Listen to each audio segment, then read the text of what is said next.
الأنبياء والمرسلين أما بعد قال الله تعالى في القرآن المجيد والفرقان الحميد أعوذ بالله من الشيطان الرجيم بسم الله الرحمن الرحيم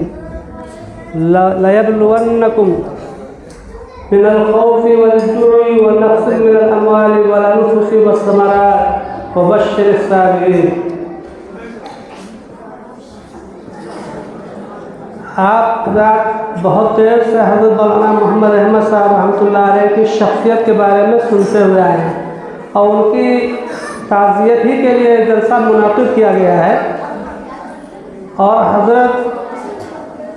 نبیر حکیم الاسلام اور جانشین خطیب الاسلام حضرت مولانا محمد سفیان صاحب دامت برکاتہم اسی تعزیت کے غرض سے تشریف لائے ہیں. آپ حضرت مولانا کے اور آپ کے درمیان میں اب حائل نہیں ہوا جا سکتا. مختصر سی بات یہ ہے کہ حضرت مولانا محمد احمد صاحب نور اللہ مرقدہ کی ذات اقدس ضلع اور بیرون ضلع ملک اور بیرون ملک بہت ہی مقبول اور معروف شخصیت تھی. اللہ تبارک تعالیٰ نے ان کے اندر بے پناہ کشش اور جاذبیت رکھی تھی اور اس کشش اور جاذبیت کا نتیجہ یہ تھا کہ لوگ کشا ان کے در کے اوپر حاضر ہوتے رہے. اور یہ بہت بڑی بات ہے. ایک ممتاز عالم اور بڑی شخصیت کا دنیا سے اٹھ جانا قوم و ملت کو داغ محرومی دے جاتا ہے, داغ یتیمی دے جاتا ہے. علماء کو اللہ کے رسول جناب محمد رسول اللہ صلی اللہ علیہ وسلم نے انبیاء کا جانشین بنایا ہے اور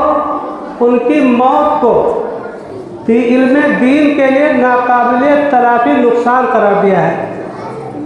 بخاری شریف کے اندر روایت ہے, حضرت عبداللہ ابن عمر رضی اللہ تعالیٰ عنہ ارشاد فرماتے ہیں کہ ہم نے حضور اکرم صلی اللہ علیہ وسلم کو یہ ارشاد فرماتے ہوئے سنا کہ اللہ کے رسول صلی اللہ علیہ وسلم نے ارشاد فرمایا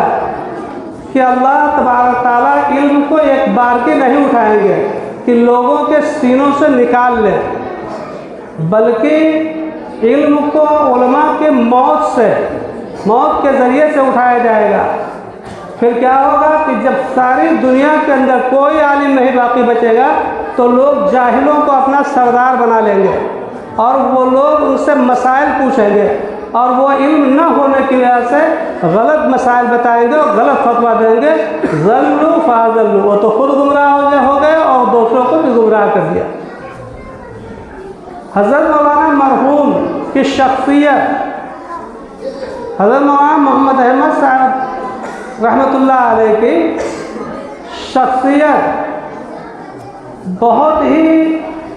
ایسی تھی کہ ان کے اندر جہش پہلو شخصیت ان کی جو تھی اس میں سب سے نمایاں وصف آپ کی جامعیت اور ان کی ہماگیری اور عالمانہ نظر کی گہرائی اور گہرائی کی وسعت تھی, بہت وسعت تھی, جو اکابرین دارالعلوم دیوبند کا فیضان تھا. حضرت مولانا کو علوم اسلامیہ کے تقریباً تمام شاخ اور تمام فنوں کے اوپر ملکہ حاصل تھا اور تقریباً تمام علوم سے وہ اپنے آپ کو متصف پاتے تھے. خاص طور سے بنیادی اسلامی علوم, علم فقہ, علم حدیث, علم تفسیر, علم کلام, علم مناظرہ میں وہ اپنے گلشن فضل و کمال کے گلچو گل تھے. اور اسی جامعیت کے سبب انہوں نے علوم اسلامیہ کی دیرینہ روایت کو جو تسلسل سے ساتھ کے ساتھ چلا رہا تھا اس کو باقی رکھا اور اپنے اکابر کے ہاتھوں سے لے کر کے نئی نسلوں تک اسے پہنچا دیا. اب نئی نسلیں اسے سنبھالیں گی. یہ حضرت مولانا کی وہ خصوصیات ہیں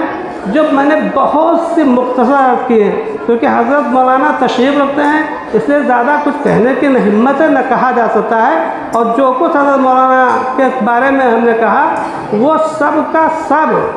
کچھ نہیں ہے جو ان کے اندر تھا، جو اللہ نے ان کو اوصاف اور جو جس صفات سے نوازا تھا ان سب کو ہم تو بیان ہی نہیں کر سکتے۔ ہم 54 سال سے ان کے ساتھ رہ رہے ہیں، اور 54 سال کے اندر ہم نے جو کچھ زندگی کے اندر تجربہ کیا تو اس کو ہم بیان کر ہی نہیں سکتے ہیں کہ ان کے اندر کتنے خصائص اور کتنے اوصاف تھے۔ حضرت مولانا محمد سفیان صاحب قاسمی مدد اللہ العالی ہمارے آپ کے درمیان ہیں،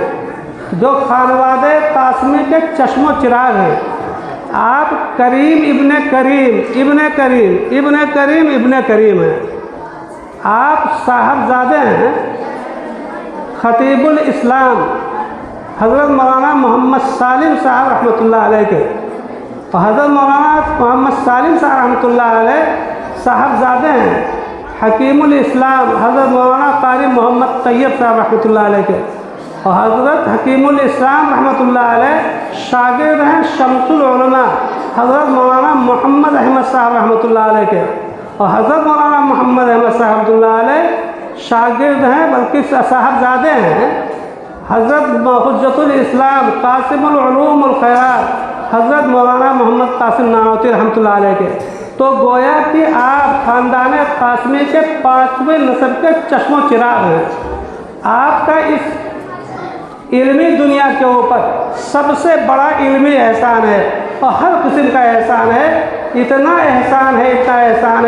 کہ آج دنیا کے گوشے گوشے میں جہاں بھی چلے جائیے، جس ملک میں چلے جائیے، جس گوشے میں چلے جائیے، کہیں نہ کہیں دارالعلوم دیوبند کا فیض یافتہ ضرور ملے گا۔ وہ سب کا سب احسان ہے حضرت کے خانوادے کا،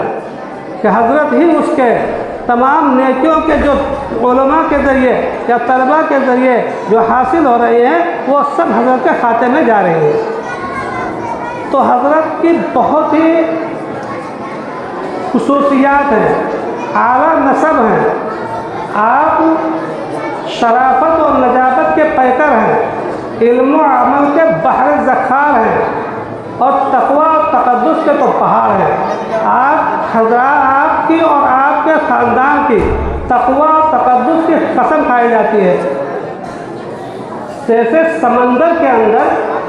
اگر کوئی شخص پانی نکال لے تو اس کے اندر کوئی فرق نہیں پڑتا ہے، ایسے ہی اتنی صفات کے آپ اور آپ کے خاندان کے لوگ مالک ہیں کہ اس کو جتنا بھی بیان کیا جائے بیان نہیں کیا جا سکتا ہے۔ ایسے ایسے صفات، ایسے ایسے کمالات کے مالک ہیں جو اللہ تبارک تعالیٰ نے آپ کے خانوادے کے اندر ودیعت کر رکھی تھی۔ اور اس سے زیادہ میں ایک بات کہوں گا، اس کے بعد حضرت سے درخواست کروں گا کہ حضرت کے خاندان کے بارے میں شیخ العالم حکیم الامت مجدد ملت حضرت مولانا اشرف علی تھانوی صاحب رحمۃ اللہ علیہ نے بڑی ہی وقی اور قیمتی اور گراں بات کہی تھی، تو وہی ایک بات کو بتانا چاہتا ہوں۔ کیا کہا تھا حضرت حکیم الامت رحمۃ اللہ علیہ؟ جب مرض الوفات میں تھے تو اس وقت ابھی دو دن انتقال ہونے کے باقی تھے کہ حضرت حکیم الاسلام رحمۃ اللہ علیہ آپ سے ملنے کے لیے، عیادت کرنے کے لیے تشریف لے گئے کھانا بھون، اور حضرت سے ملاقات ہوئی تو حضرت رحمۃ اللہ علیہ نے، حضرت حکیم الامت رحمۃ اللہ علیہ نے فرمایا، کہا کہ آپ کی تشریف آوری سے علالت میں خفت، بدن میں قوت اور روح میں بشاشت محسوس ہوتی ہے۔ یہ ہے تانوی رحمۃ اللہ نے فرمایا۔ ایک دن گزرنے کے بعد حضرت حکیم الاسلام رحمۃ اللہ علیہ دیوبند جانے کے لیے حضرت کی خدمت کے اندر، اس لیے کہ دوسرے ہی دن، جس دن جانا تھا دوسرے ہی دن مجلس شورا کا اجلاس ہونا تھا، اس لیے حضرت حکیم الاسلام رحمۃ اللہ علیہ حضرت حکیم الامت کے دولت خانے کے اوپر حاضری چاہی اجازت خواہی کے لیے کہ اجازت لے لیں اور دیوبند چلے جائیں۔ چنانچہ حاضر ہوئے ہیں کہ حضرت حکیم الاسلام رحمۃ اللہ علیہ حضرت حکیم الامت کے در اقدس کے اوپر، وہاں مولانا شبیر علی صاحب بھی تشریف رکھتے تھے۔ چنانچہ حضرت نے درخواست کیا کہ حضرت دارالعلوم میں مجلس شورا کا اجلاس ہونا ہے، میری خواہش اور میری طبیعت یہ تھی کہ میں آپ کو چھوڑ کر کے نہ جاؤں، لیکن میں جانا چاہتا ہوں، لیکن بطیب خاطر نہیں، بضیق خاطر،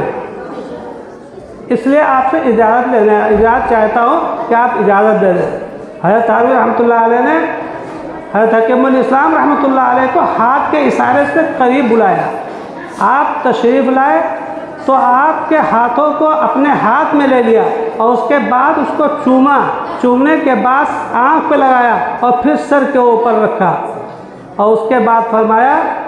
کہ میری طبیعت تو یہ چاہتی تھی کہ آپ تشریف نہ لے جائیں مجھے چھوڑ کر کے، لیکن دارالعلوم کی مجلس شورا کا اجلاس ہے اس لیے چلے جائیں۔ اور پھر فرمایا کہ دیکھیے میرا یہ آخری وقت ہے، میرا یہ آخری وقت ہے، اور میں نے آپ کے ہاتھ کو جو چوما ہے اور اپنے سر کے اوپر آنکھ سے لگایا، اپنے دل کے اوپر لگایا ہے، یہ اس لیے لگایا ہے، وجہ بتا دیتا ہوں کہ آپ کے ہاتھ کے اندر حضرت اقدس حجت الاسلام مولانا محمد قاسم رامضانوی رحمۃ اللہ علیہ کی اور حضرت مولانا محمد احمد صاحب رحمۃ اللہ علیہ کی نسبتیں جو حاصل ہیں، اس کے برکات اور سکینت قلب مجھے محسوس ہوئی، اس لیے میں نے آپ کے ہاتھ کو بوسا دیا۔ کتنا عالی خاندان ہوگا اور کیسے کیسے یہ عجیب غریب قسم کے لوگ ہوں گے، اور جس کو تو کوئی بیان ہی نہیں کر سکتا۔ ساری امت کے علماء اور ساری امت کے اندر علم حاصل کرنے والے، وہ سب کے سب آپ کے خاندان کے ممنون ہیں، اور ہم سب آپ کے خاندان سے دبے ہوئے ہیں۔ اب حضرت سے میں گزارش کروں گا کہ حضرت اپنے تاثر کو بیان کر کے غم زدہ لوگوں کو، جو اہل خانہ ہیں، اہل شہر ہیں، اہل مدرسہ ہیں، اہل علم ہیں، ان سب کو اپنے بیان کے ذریعے سے جو ان کے اوپر غم ہے تو اس کے اوپر بیان کہ سب لوگوں کو باعث تسلی ہو۔